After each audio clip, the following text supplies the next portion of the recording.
मड़ैया सुदामा को मड़ैये प्यारी रह गई। सुदामा अपने मड़ई में हरे कृष्ण फिर सुखदेव जी कहते हैं कि राजन, इसके पश्चात सूर्य ग्रहण के समय में कुरुक्षेत्र में पूरा यदुवंश आया और उधर से ब्रज से नंदराय सहित सभी गोपियां आई। इतने दिनों के पश्चात गोपी और कृष्ण का मिलन हुआ था। वहीं वसुदेव जी यज्ञ किए, सुभद्रा हरण की भी कथा सुनाए कि इन्हीं कृष्ण के द्वारा सुभद्रा का हरण करा दिया गया था अर्जुन के साथ। फिर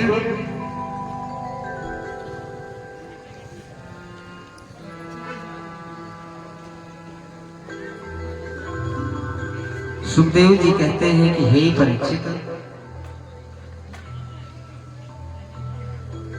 भृगु द्वारा तीनों देवों की परीक्षा ली गई, क्योंकि ऋषियों में यह संशय था कि कौन से देवता बड़े हैं, ब्रह्मा विष्णु महेश में। तो भृगु महाराज जाकर तीनों देवताओं का परीक्षण करते हैं, जिसमें ब्रह्मा और विष्णु को क्रोध आ जाता है, लेकिन भृगु के लात मारने पर भी भगवान विष्णु को क्रोध नहीं आया, जिससे उनकी महानता सिद्ध हुई।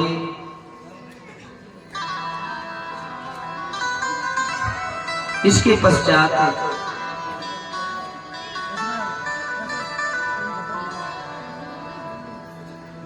एकादश स्कंध में यदुवंशियों के श्राप का कारण बताते हैं कि हे परीक्षित, यदुवंशी भी मद में चूर हो गए थे। परिवार इतना अधिक बढ़ गया था कि सब अपने मद में चूर थे। भगवान सोचे कि यदुवंशियों का भी भार इस पृथ्वी से दूर करना है, इसलिए एक दिन विश्वामित्र, वशिष्ठ, असित, कण्व, दुर्वासा आज जो ऋषि हमेशा द्वारिका में आते जाते रहते थे, उनको द्वारिका से बाहर पिंडारक क्षेत्र में स्थान दे दिया, अमराई में। वहीं सभी रहते थे, अपना अपना आश्रम डाल के वहीं रहते थे। एक दिन यदुवंश के कुछ कुमार सांब को दुल्हन बना दिए। जामवंती के जो पुत्र थे उनको दुल्हन बना के पेटवा में थोड़ा कपड़ा वपड़ा फुला दिए। अब महाराजन के पास पहुंचते कि हे महाराज, दुल्हनिया का होई, लड़का होई कि लड़की होई, ईसर मात हो, पूछ न्याय पावत हो। कई बार महात्मा लोग लौटाए, लेकिन बच्चों की धृष्टता, दुर्वासा क्रोधी, बोले दुष्ट, बार बार समझाने पर नहीं समझ रहा है, ना तो पुत्र होगा न पुत्री होगी, तेरे समूल वंश का नाश करने वाला मूसल होगा। ऐसी मूसल से तेरा संपूर्ण वंश नष्ट हो जाएगा। भगवान की प्रेरणा थी। अब कृष्ण से नहीं बताया, उग्रसेन से बताया गया। उग्रसेन ने चतुराई लगाया, उस मुसलवा को पिसवा डाले, पिसवा के चूरा बना के समुद्र में फेंकवा दी। उसी समुद्र में एक मत्स्य एक कण निगल गया था, जिसको जरा नाम नहीं लिया पाया था। जब फाड़ा तो उसमें एक कण लोहे का मिला, तो अपने बाण के अग्रनोक पर लगा लिया था। बाकी जितने भी मूसल के चूर्ण फेंके गए, सिंधु अपने पेट में नहीं लिया, गर्भ में नहीं लिया, सब किनारे फेंक दिया। और एक घास के रूप में ऐरक घास के रूप में सब जम गई, सब सिंधु के किनारे किनारे। सुखदेव जी बताते हैं कि हे परीक्षित, प्रभाव क्षेत्र में तीर्थ यात्रा के दौरान ये सभी यदुवंशी मदिरा पान किए और आपस में ही सब लड़ने भिड़ने लगे, यहाँ तक कि लड़के आपस में सब लड़ने भिड़ने लगे, मार काट। जब अस्त्र शस्त्रहीन हो गए, जब अस्त्र शस्त्र नहीं बचा, तब उसी घास को उखाड़ उखाड़ करके युद्ध करने लगे। घसिया उखाड़ के युद्ध की, और वैरक घास श्राप के कारण दो धारी तलवार का काम करने लगी, जिधर से लगती गला काट के बाहर कर देती। इस प्रकार पूरा यदुवंश समाप्त हो गया। चतुःपंच अवशेषितः, 4-5 बचे थे, उन्हीं से बाद में वंश चला। फिर कलयुग के राजाओं का वर्णन करते हैं। 12 स्कंध में सुखदेव जी कहते हैं कि हे परीक्षित, अब तक्षक के आने का समय हो गया है। तुम अपने आप को परीक्षित मत समझो, क्योंकि तुम परीक्षित नहीं हो। तक्षक तुम्हारे शरीर को डसेगा, तुमको नहीं डसेगा। अंतिम उपदेश दे रहे हैं। और इसी बस 5 मिनट के बाद हम आरती भी करा देंगे। बोलेंगे हाँ, आ जाए।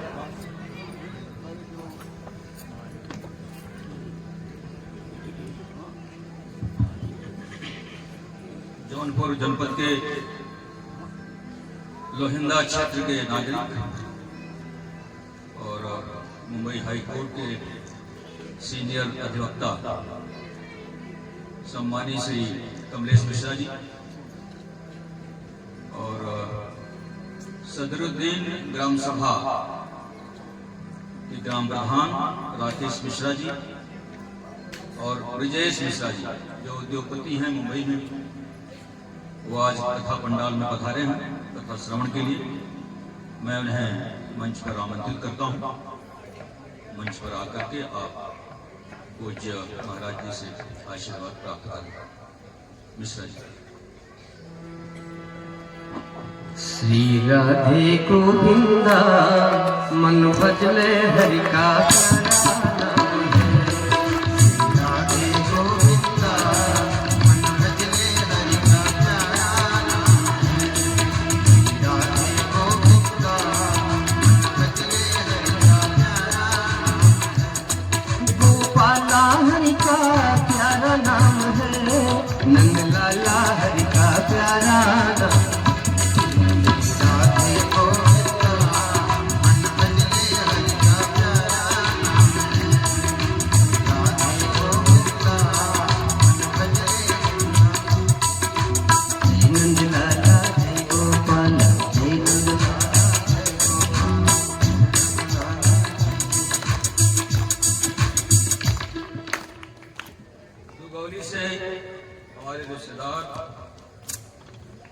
तिवारी जी यहाँ मौजूद हैं, उन्हें भी मैं आमंत्रित करता हूँ मंच पर आ जाए।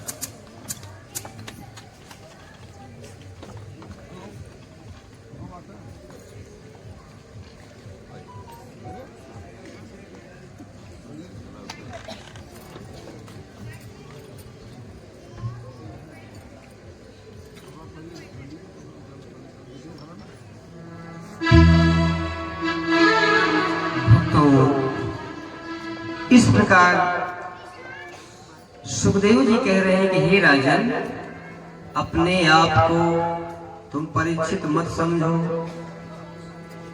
तुम परीक्षित नहीं हो, यह शरीर परीक्षित है। तुम तो अविनाशी हो। क्षितिजल पावक गगन समीरा,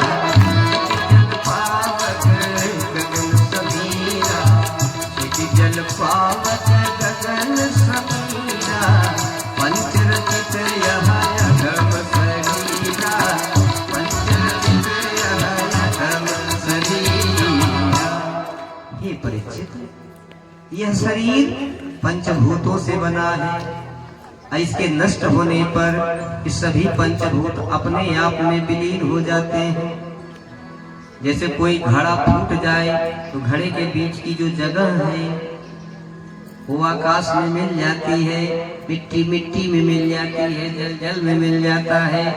इसलिए तक्षक से तुम भय मत करो।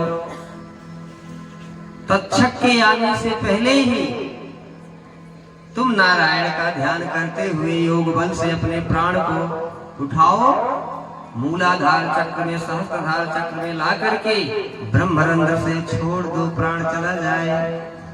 बाकी तुम्हारे शरीर को तक्षक जला के भस्म कर देगा। गुरु की आदेश मानकर समाधि में बैठ गए परीक्षित। सुखदेव जी को प्रणाम किए, बाकी सब लोग वहां से चल दिए, सब सुखदेव वगैरह सब गए। समाधि में गंगा के किनारे बैठ के अपने प्राण को योग बल से उठाते उठाते उठाते उठाते ब्रह्मरंध्र तक लाए और ब्रह्मरंध्र का भेदन करके प्राण का त्याग कर दिए। स्वयं बैठे हैं सीधे। तक्षक आया। एक कश्यप नाम के ब्राह्मण थे, झाड़ फूक वाले, रास्ते में खड़े हो गए कि इसको जाने नहीं दूंगा। उनको 5000 रुपये दे दिए, चल दिए। अब खुद कश्यप का रूप बना के ब्राह्मण का भेष बना करके गया। जब क्योंकि सैनिक और लग गए थे, तक्षक आने न पाए, आने न पाए, लेकिन ब्राह्मण का भेष बना के गया और जैसे ही झुका सर्प तक्षक डस लिया। डसते ही परीक्षित की शरीर जल के धूं धूं करके जल गई। इस प्रकार परीक्षित का मोक्ष हुआ। बोलिए परीक्षित महाराज की जय। इसके बाद जन्मेजय सर्प यज्ञ करता है। तक्षक डर के मारे जाके इंद्र के सिंहासन में लिपट जाता है। जब कई हजार सर्प भस्मीभूत हो गए, जन्मेजय पूछता है ब्राह्मणों से, ब्राह्मणों तक्षक कहाँ है, क्यों नहीं आ रहा है? ब्राह्मण कहते हैं कि राजन वो इंद्र के सिंहासन में लपेट कर बैठा है। जन्मेजय ने कहा कि इंद्र सहित यज्ञ में भस्मीभूत कर दो, तक्षक को जला डालो। अब ब्राह्मण यहाँ से मंत्र लगे मारने, यज्ञ इंद्र यज्ञ भस्मीभूत हो जाए। मंत्र चलने लगा, आकर्षण होने लगा सिंहासन का।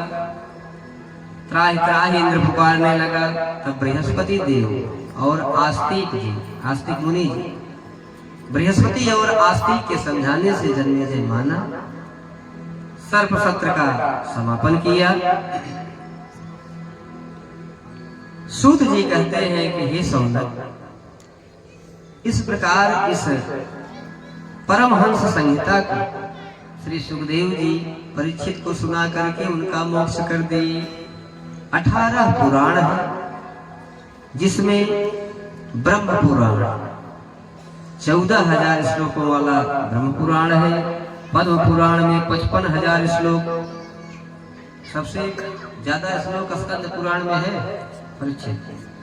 विष्णु पुराण में 23,000, शिव पुराण में 24,000 श्लोक, लिंग पुराण में 11,000, गरुड़ पुराण में 18,000, नारद पुराण में 25,000 श्लोक, मत्स्य पुराण में 14,000, अग्नि पुराण में 15,000, मार्कंडे पुराण में 9,000, वामन पुराण में 10,000 श्लोक, श्रीमद् भागवत महापुराण में 18,000 श्लोक हैं, 12 स्कंद हैं, 18,000 श्लोक हैं। बराह पुराण में 10,000, कूर्म पुराण में 18,000 श्लोक, ब्रह्मांड पुराण में 12,000, स्कंद पुराण में 81,000 श्लोक, भविष्य पुराण में 28,000 और ब्रह्म वैवर्त पुराण में 18,000 श्लोक हैं। हे शौनक, इस भागवत पुराण इन सब में 18 पुराण में भागवत पुराण सबसे श्रेष्ठ है। कैसे? निम्न गानाम यथा गंगा देवानाम अच्युतो यथा। जैसे नदियों में गंगा श्रेष्ठ है, देवताओं में भगवान विष्णु श्रेष्ठ है, वैष्णवानां यथा शम्भो पुराणानाम इदं तथा। वैष्णवों में जैसे शिव श्रेष्ठ हैं, वैसे पुराणों में श्रीमद् भागवत महापुराण श्रेष्ठ है। बोलिए श्रीमद् भागवत महापुराण की जय।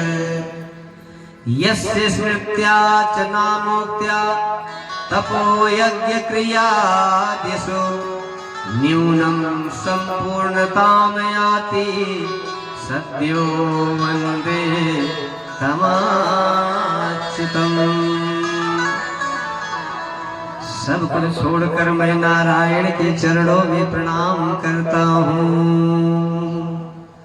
श्री राधे गोविंदा मन भजले हरि का प्यारा नाम है।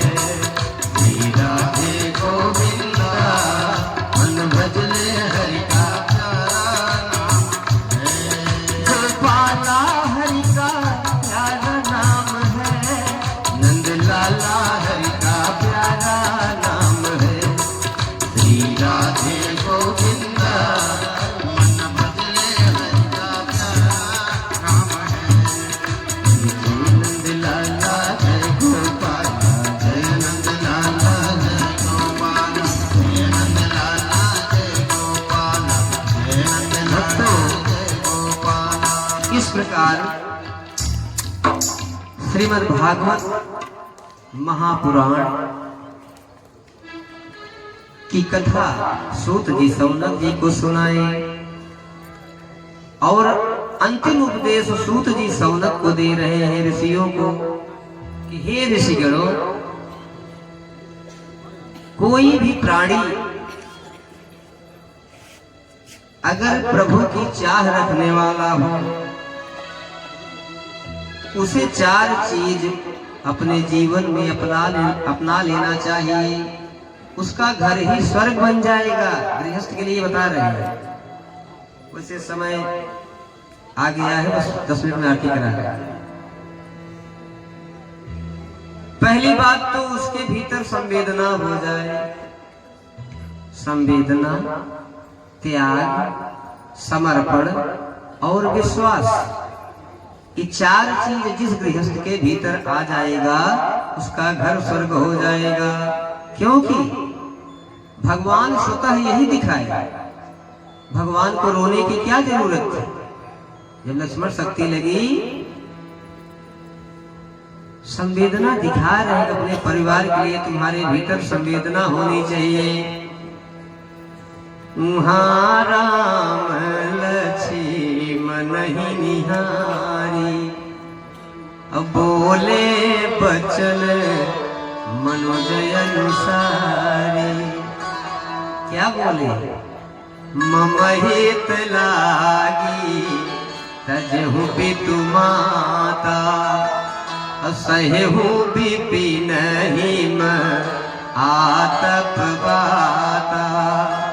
अरे सोय अनुराग कहाँ अब भाई, सुने न उठे न सुनी मम बच बिकलाई। अरे सुत बीत नारी भवन परिवारा, मिल हो ही जाही जग बारही बारा। नारी तो फिर मिल जाएगी लक्ष्मण, लेकिन यस बिचारी जिय जाग हुताता। अरे जगत न मिलही सहोदर भ्राता। अरे जइहा हुआ कवन मुहलाई, नारी है तू प्रिय भाई गवाई। भगवान को रोने की क्या जरूरत है?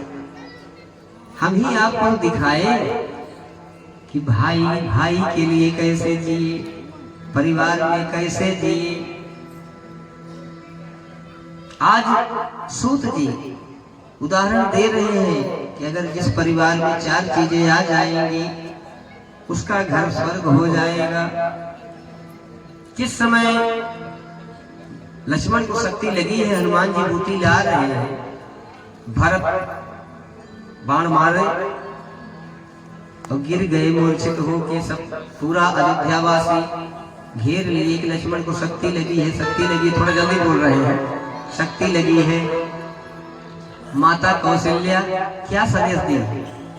अरे हे हनुमान धरो धरि ध्यान, हे हनुमान धरो धरि ध्यान, तुम राघव को यह जाके बताना। कौशल्या का त्याग देखिए। हे हनुमान सुनो धरि ध्यान, तुम राघव को जाके यह बताना। अरे माता तुम्हारी सनेस दियो, माता तुम्हारी सनेस दियो, हे राजीव लोचन भूल न जाना। जाते समय हमने तेरे आश्रित सौंप दिया था अनंत खजाना। 2 खजाना तुमको सौंपी, लेकिन तुम दोनों की रक्षा नहीं कर पाए। जाते समय हमने तुम्हें आश्रित सौंप दिया था अनंत खजाना। अरे आना तो लक्ष्मण के संग आना, आना तो लक्ष्मण के संग आना, नहीं तो अयोध्या न लौट के आना। क्या त्याग है कौशल्या का। अगर ऐसे देवरानी जेठानी हो जाए कि सुमित्रा खड़ी है, क्या सोचेगी कि उसका लड़का मर गया है। उसके बोलने से पहले कौशल्या संदेश दे रही है, लेकिन सुमित्रा बगल में खड़ी है। हनुमान से कहते हैं कि एक कपि, अरे दीदी तक क्रोध में बोली गई, मोरी दीदी तक क्रोध में बोली गई, तुम ऐसा संदेशा न लेकर जाओ। अरे प्राण प्यारी सिया दुखियारी, मोरी प्राण प्यारी सिया दुखियारी, दुलारी की बेगी विपत्ति मिटाओ। अरे लक्ष्मण ने संग छोड़ दिया। सुमित्रा का संदेश है, बोलो भैया। वहाँ लक्ष्मण ने संग छोड़ दिया, हे अंजनी लाल विलंब न लाओ। अरे राम हमारे अकेल पड़े, वहाँ राम हमारे अकेल पड़े, रिपुसूदन को संग लेके जाओ। अरे राम हमारे अकेल पड़े, रिपुसूदन को संग लेकर जाओ। एक लाल गया तो गया, हमारा राम वहाँ अकेला है। अभी मेरे पास एक पुत्र और है, शत्रुघ्न को लेके चले जाओ। इस समर्पण है, परिवार में ऐसा समर्पण हो तो स्वर्ग बन जाएगा। एक चीज और है, विश्वास। वही फूल दे के मैं वाणी को विराम कर रहा हूँ। इतने में उर्मिला बोल पड़ी कि मैया काहे को आप सब चिंता कर रही हो। अरे नहीं रोचन बिंदु मलिन हुए, हमारे सुहाग अभी चमक रहा है मैया।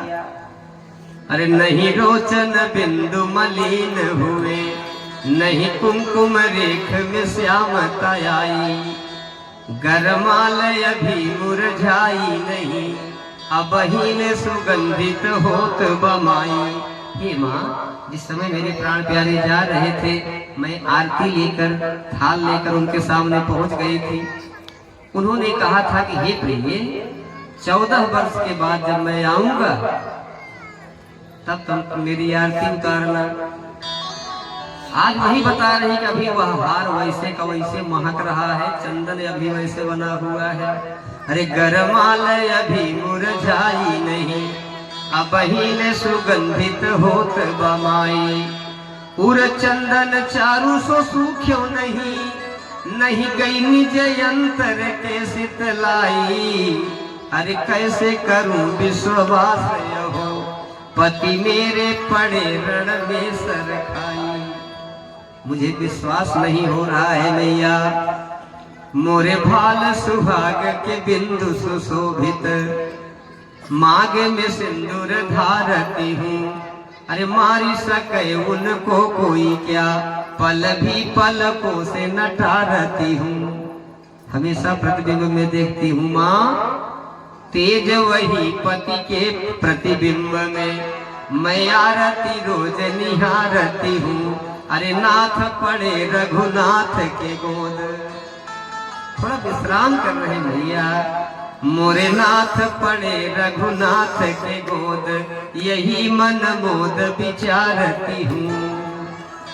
और कुछ नहीं है माँ, रघुनाथ के हाथ है साथ जहाँ, रघुनाथ के साथ है नाथ जहाँ, वहाँ रूठी बिगाड़ी सकई का विधाता, घननाद के बाण से प्राण तजय, यह मेरे नहीं है दिल में समाता।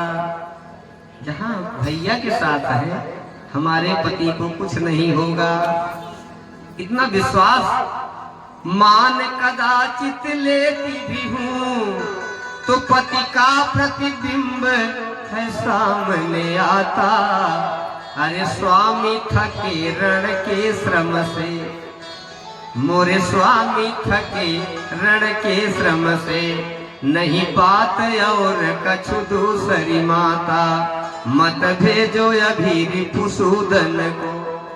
अगर सत्य ही है, अरे मत भेजो अभी रिपुसूदन को, गर सत्य है तो गढ़ लंक मैं जाऊं, मैं जा रही हूँ। अरे रघुवंश सिंह के अबला प्रबला, अपना पुरुषार्थ मैं दिखलाऊं, समरांगण में हाथी के घननाद, अरे सुलोचनी मांग के बिंदु मिटाऊं। ये विश्वास है उर्मिला का। ये चार चीज अगर हमारे जीवन में आ जाए तो हमारा परिवार ही स्वर्ग बन जाएगा। इसलिए भक्तों एक बार प्रेम से बोलिए जय जय सीताराम, जय जय राधे श्याम। भक्तों आज 7 दिन हो गए।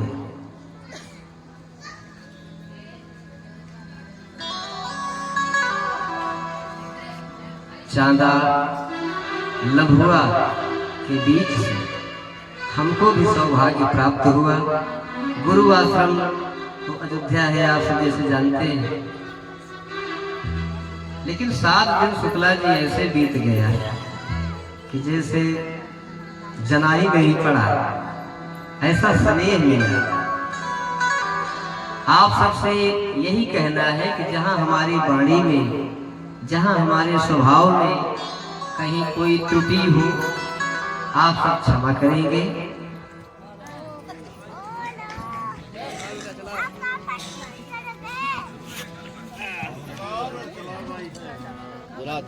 लाइट आरती तब तक तैयार के लिए, आरती तैयार के